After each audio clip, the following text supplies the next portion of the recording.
وَوَعَدْنَا مُوسَى 30 لَيْلَةً وَأَتْمَمْنَاهَا بِعَشْرٍ، ہم نے وعدہ کیا موسیٰ علیہ السلام سے 30 راتوں کا، پورا کیا 10 کے ساتھ، ذیقات 30 اور 10 ذی الحج،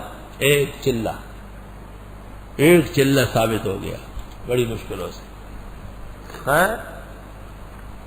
اللہ تعالیٰ نے موسیٰ علیہ السلام سے کہا، فرعون کے بڑے مقابلے کیے، بنی اسرائیل سے بہت تنگ ہو، چند دن کے لیے یہاں آ جاؤ، کوئی طور آرام کر لو گے، چند دن ذرا آرام کر لو۔ حکم تھا 30 دن کا۔ اس شریعت میں روزے میں مسواک کی اجازت نہیں تھی، ہمارے شریعت میں روزے میں مسواک صبح و شام دونوں مستحب ہے۔ حضرت نے مسواک کی، حکم آیا 10 دن اور لگاؤ۔ اللہ فَتَمَّ مِيقَاتُ رَبِّهِ 40 لَيْلَةً، پس پوری ہو گئی مدت تیرے رب کے ہاں سے 40 راتوں کی، 40 رات پورے ہو گئے بابا۔ وَقَالَ مُوسَىٰ لِأَخِيهِ هَارُونَ اخْلُفْنِي فِي قَوْمِي، فرمایا موسیٰ علیہ السلام نے اپنے بھائی ہارون سے، اخلفنی فی قومی، خلیفہ بنو میرا میری قوم میں، واصلح، خیال رکھو، ولا تتبع سبیل المفسدین، چلنا نہیں فسادیوں کے راہ و رسم پر۔ حضرت موسیٰ جب کوئی طور جانے لگے تو بڑے بھائی جان ہارون علیہ السلام سے کہا کہ بھائی جان خیال رکھنا رہا، ناکارہ لوگ ہیں، صبح و شام حاضری لگاؤ، نگرانی کرو، کوئی فساد نہ کرو۔ وَلَمَّا جَاءَ مُوسَىٰ لِمِيقَاتِنَا، جس وقت آ گئے موسیٰ علیہ السلام ہمارے وعدے کے مطابق، وَكَلَّمَهُ رَبُّهُ، اور باتیں کی ان سے ان کے رب نے۔ موسیٰ علیہ السلام جوش میں آئے، اللہ تعالیٰ کا کلام سن کے حضرت موسیٰ کی محبت میں اضافہ ہوا عقیدت میں، اور قال، فرمایا، رب ارینی انظر الیک، اے پروردگار دکھا مجھ کو، دیکھنا چاہتا ہوں آپ کو۔ جوش میں آیا، کہ خدایا کہاں ہو، میں ذرا ایک نظر دیکھ تو لوں، ساری دنیا میں آپ کا تعارف کرتا ہوں، ذرا ذات اقدس کا جلوہ تو دکھا۔ قال لن ترانی، اللہ نے فرمایا ہرگز نہیں دیکھ سکو گے مجھے، لن ترانی ولیکن انظر الی الجبل، دیکھتے رہیے اس پہاڑ کو، فإن استقر مکانہ، اگر ٹھہرا رہا اپنی جگہ، فسوف ترانی، پس آپ دیکھ سکیں گے۔ پیغمبر کی ہمت وہ پہاڑ سے زیادہ ہے۔ قرآن کریم ہجر میں ہے، وَإِنْ كَانَ مَكْرُهُمْ لِتَزُولَ مِنْهُ الْجِبَالُ، جو سازشیں آپ کے خلاف ہو رہی، اگر یہ سازشیں پہاڑ کے خلاف ہو جائے، جگہ تبدیل کر لے گا۔ یہ پہاڑ کے سینے کو چاک کر کے سرنگ نہیں بنایا، ریل گاڑی گزرتی ہے، لیکن علماء کا سینہ اس سے زیادہ مضبوط ہے۔ انگریز 200 سال میں علماء کو خرید نہ سکا، اور جو خریدے گئے تھے وہ علماء نہیں تھے، ان کا نام اور درس میں نے بتایا۔ اللہ نے فرمایا ہرگز مجھے نہیں دیکھ سکو گے، لیکن دیکھو اس پہاڑ کو، پس اگر ٹھہرا رہا اپنی جگہ، پس آپ مجھے دیکھ لیں گے۔ موسیٰ علیہ السلام سے کہا اس پہاڑ کو ذرا دیکھ، حضرت موسیٰ دیکھنے لگے۔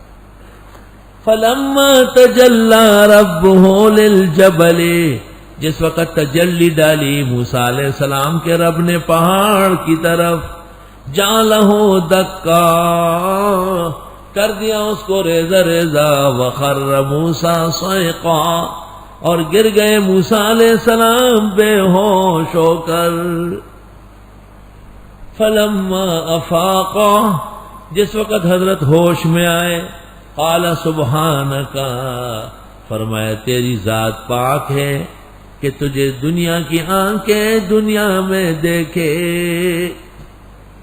تیری ذات پاک ہے کہ تجھے دنیا کی آنکھیں دنیا میں دیکھ لے، دنیا کی آنکھوں کے بدلے میں عقبہ کی آنکھیں ملے گی، اور اس سے ذات اقدس کو دیکھا جائے گا۔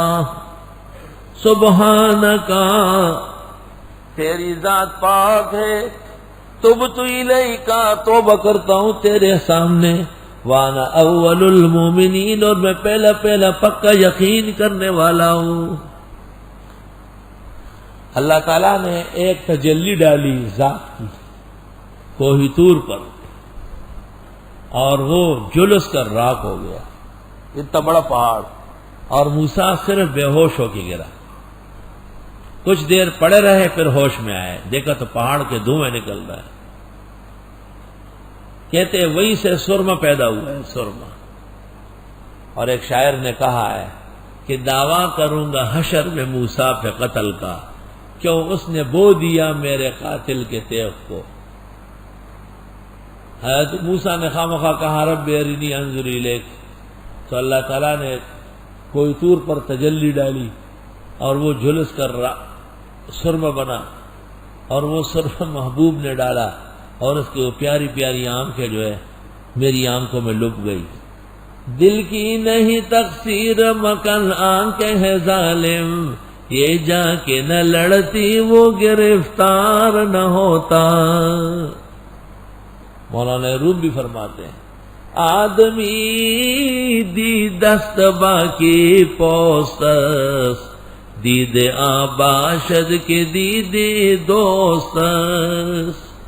آدمی تو آنکھوں کا نام ہے، باقی تو گوشت اور چمڑا ہے، اور پھر آنکھ ہے وہ جو محبوب کی ہے۔